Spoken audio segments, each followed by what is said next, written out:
চিন্তা পেরেশানি, চিন্তা এবং পেরেশানি থেকে বাঁচার দোয়া। নবী মুহাম্মদ সাল্লাল্লাহু আলাইহি ওয়াসাল্লাম শিখিয়েছেন আমাদের, চিন্তা হলে, আমাদের পেরেশানি হলে, আমরা টেনশনে থাকলে, আমরা বিপদে থাকলে, অস্থির লাগলে আমরা কিভাবে বাঁচতে পারি, কিভাবে আমাদের মনের সকল প্রকারের পেরেশানি, সকল প্রকারের দুশ্চিন্তা চলে যাবে, সেই দোয়া শিখিয়ে গেছেন আমাদের প্রিয় নবী হযরত মুহাম্মদ সাল্লাল্লাহু আলাইহি ওয়াসাল্লাম। পৃথিবীর প্রত্যেকটা মানুষ কোনো না কোনো সময় পেরেশানির মধ্যে থাকে, চিন্তার মধ্যে থাকে। কোনো না কোনো সময় এমন এক মুহূর্ত মানুষের চলে আসে, চারিদিক থেকে শুধু টেনশন আর টেনশন, পেরেশানি আর পেরেশানি, হতাশ, কোনো কুল কিনারা খুঁজে পাওয়া যাচ্ছে না, কী থেকে কি করব, কোথায় যাব, কিভাবে চলবো, মানে এ ধরনের অনেক পেরেশানির মধ্যে আমরা পড়ি। কঠিন কঠিন মুহূর্ত আমাদের জীবনে এসে পড়ে। সেই মুহূর্তে আমরা ছোট্ট একটি দোয়া পাঠ করব।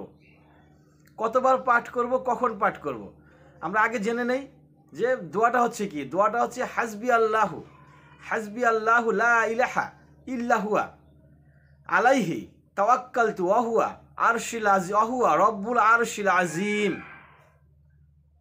আমি আবার বলছি, হাসবি আল্লাহু লা ইলাহা ইল্লা হুয়া আলাইহি তাওয়াক্কালতু ওয়া হুয়া রব্বুল আরশিল আযীম।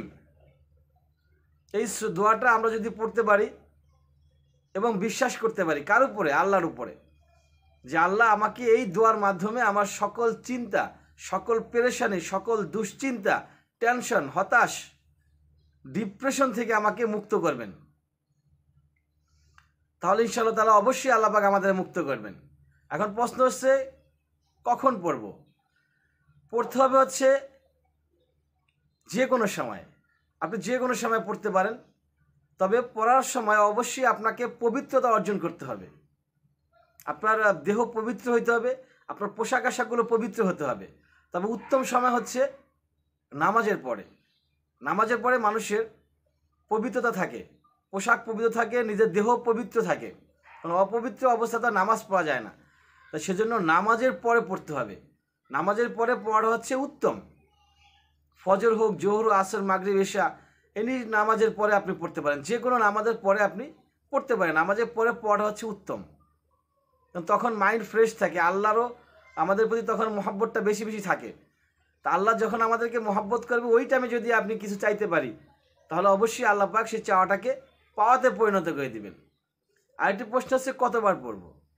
বারের বিষয়টা হচ্ছে সেটাও আপনার ইচ্ছে, আপনার যতবার ইচ্ছা পড়তে পারেন, তবে বেশি পড়া উত্তম, বেশি থেকে বেশি পরিমাণে পড়বেন। আরেকটা বিষয় হচ্ছে পড়ার আগে অবশ্যই কয়েকবার দুরূদ পাঠ করতে হবে।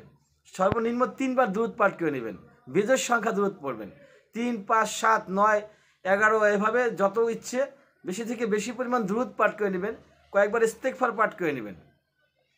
তারপর হচ্ছে দোয়াটি পাঠ করে আল্লাহর কাছে হাত তুলবেন, যে আল্লাহ আমি এই দুঃখের ভিতরে আছি, এই কষ্টের ভিতরে আছি, এই পেরেশানির ভিতরে আছি, আপনি আমাকে আমার পেরেশানি থেকে মুক্ত করে দেবেন। ইনশাআল্লাহ তাআলা আল্লাহ পাক মুক্ত করে দিবেন।